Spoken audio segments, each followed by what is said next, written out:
नमस्कार दोस्तों, कानूनी बात बताने वाले मेरे ये YouTube चैनल में आपका हार्दिक स्वागत है।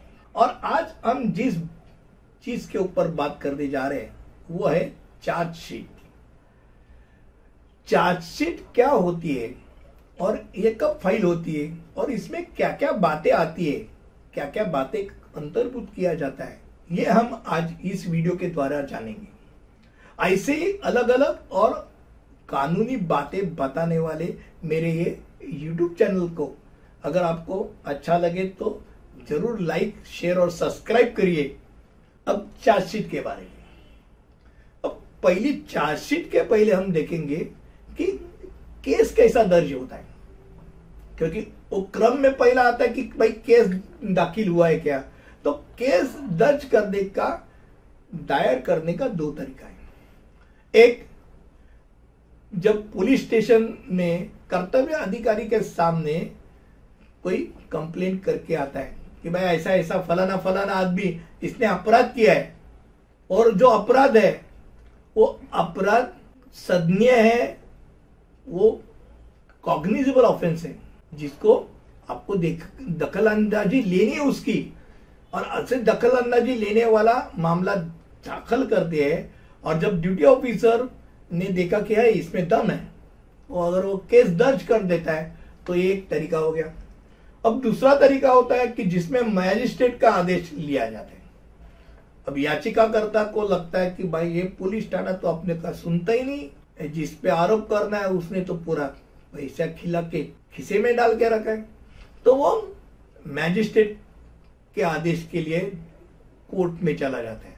और इसमें क्या होता है, याचिकाकर्ता सीआरपीसी की धारा 156(3) के अनुसार शिकायत दर्ज कर सकता है, जिसमें मैजिस्ट्रेट संबंधित पुलिस थाने को मामला दर्ज करने का एक आदेश देता है, ताकि अदालत को आरोपी के खिलाफ प्राथमिकी दर्ज करने का निर्देश दिया जाए, क्योंकि ये सदनीय अपराध है, दखलंदाजी लेने वाला अपराध है। आप क्यों नहीं ले रहे, के ले लो, आदेश दिया जाता है।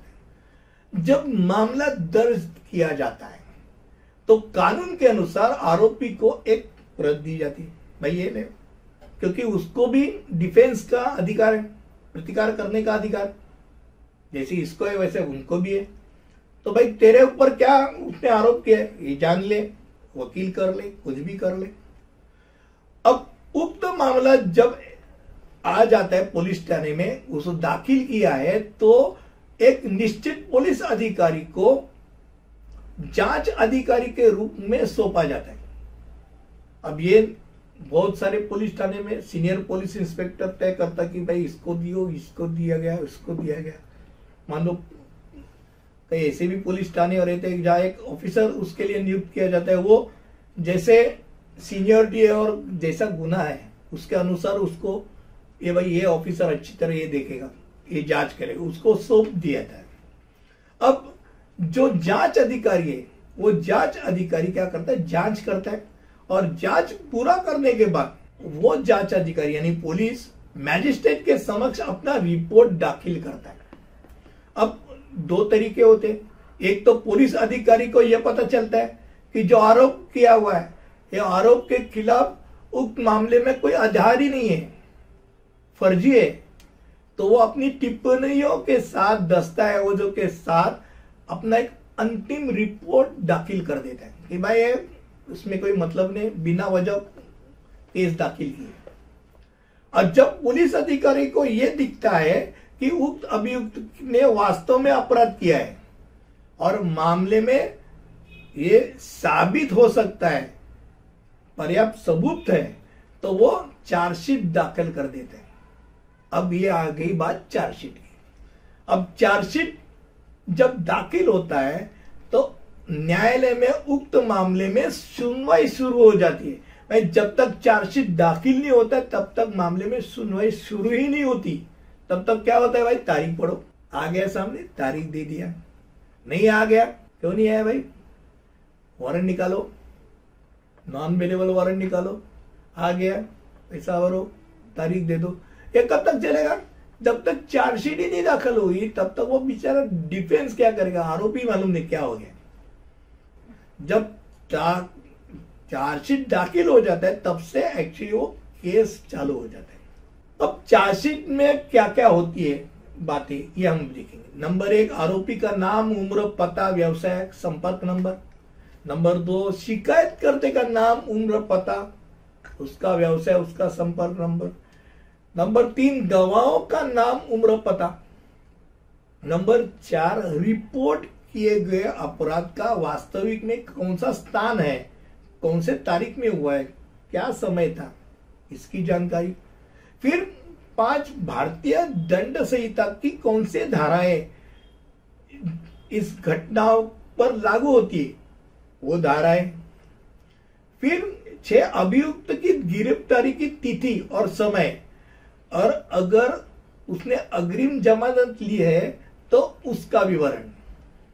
और आखिर में 7, ऐसे मामले में मेडिकल रिपोर्ट जहां शारीरिक नुकसान हो गया है। तो ये हो गई चार्जशीट की बात।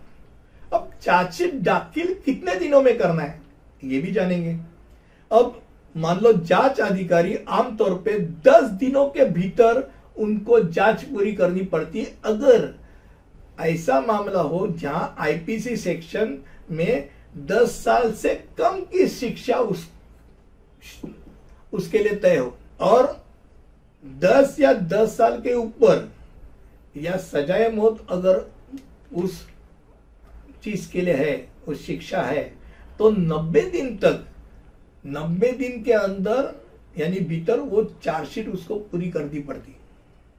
यानी कब तक, एक में 10 दिन तक, एक में 90 दिन तक वो समय ले सकता है पूरी जांच कर और फिर रिपोर्ट कर। उक्त अवधि के दौरान पुलिस ने रिमांड मांग सकता है, वो अपना पूरा हाथ में आरोपी को रख के उससे जो सच बात है वो निकाल सकता है। अगर मान लो ये जो समय, वो समय के ऊपर चले गए पुलिस, तो क्या होता है, सीआरपीसी धारा 167B के तहत आरोपी को जमानत मांगने का अधिकार है। तो आज इस वीडियो के जरिए हमने क्या जाना कि आपराधिक मुकदमे में आधार जो होता है वो होता है चार्जशीट, जिसमें आरोपी जो है बरी भी हो सकता है या दंडित हो सकता है। तो चार्जशीट अहम में देखा जाए तो बहुत उसकी अहम बात मानी जाती है। चार्जशीट कैसी दाखिल किया, क्या है, क्या गुनाह लिखा है, बहुत अहम बात होती है। आज के वीडियो में हम लोग ने चार्जशीट के बारे में जाना। मुझे लगता है ऐसे अलग अलग वीडियो, कानूनी बात बताने वाले वीडियो में आपके सामने रखता हूं। आपको ये अच्छे लगते रहेंगे, और अगर अच्छे लगते रहेंगे तो आप इसके शेयर, सब्सक्राइब करने के लिए मत भूलिए, इंस्टा में फॉलो करने के लिए मत भूलिए, और अलग अलग वीडियो आपके सामने लाते रहता हूं। आपको अच्छा लगे ये मुझे जरूर कमेंट सेक्शन में लिख के दीजिए, और अगले वीडियो तक ऐसे कुछ और नया अंदाज में आपके सामने आऊंगा। तब तक के लिए अलविदा, धन्यवाद, शुक्रिया।